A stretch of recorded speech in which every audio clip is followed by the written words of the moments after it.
يا مساء الفل، مساء الهنا، مساء السعادة عليكم جميعا.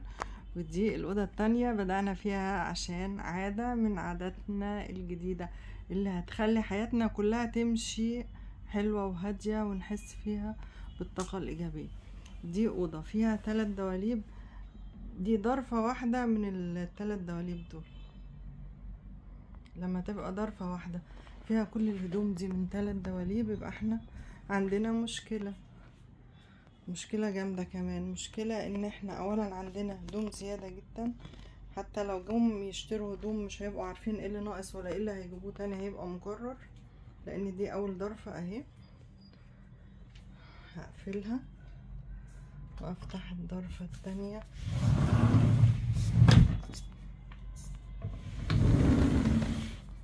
كده برضو ضرفة مليانة.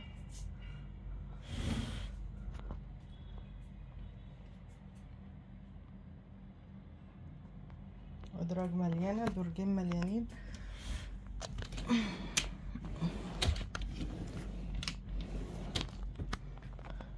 هنا لازم نقف وقفة ونقول لأ، احنا كده اخطأنا، احنا كده جبنا حاجات بزيادة، واحنا كده لازم حاجات من اللي احنا بنحبها تطلع لحد تاني هو يكون محتاجها.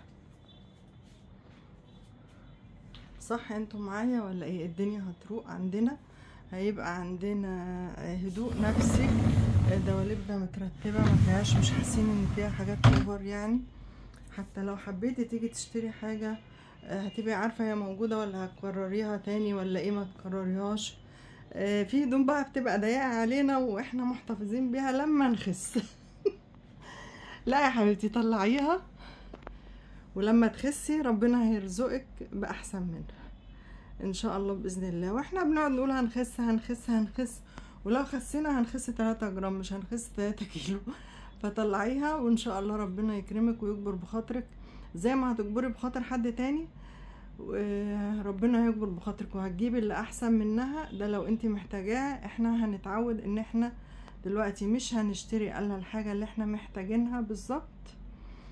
مش هنعمل بقى كركبة في البيت، هنحاول نمسك اوضة اوضة، ودي من ضمن العادات اللي هتخلينا نعيش في بيتنا هادين ومرتاحين. انا جهزت بوكسات هصورها لكم في فيديو تاني.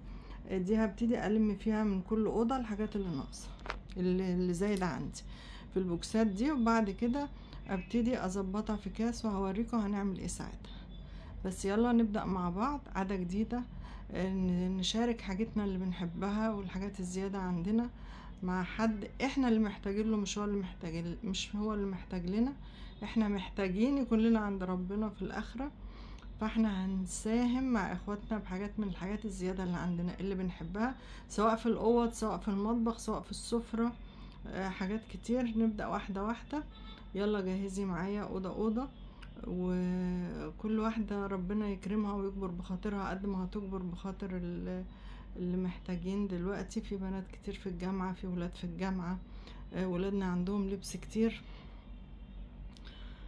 فربنا يكرمنا جميعا ويوسع علينا ويرزقنا السعادة وراحة البال والسكينة. خليكي معايا اوعي تقلبي المحطة.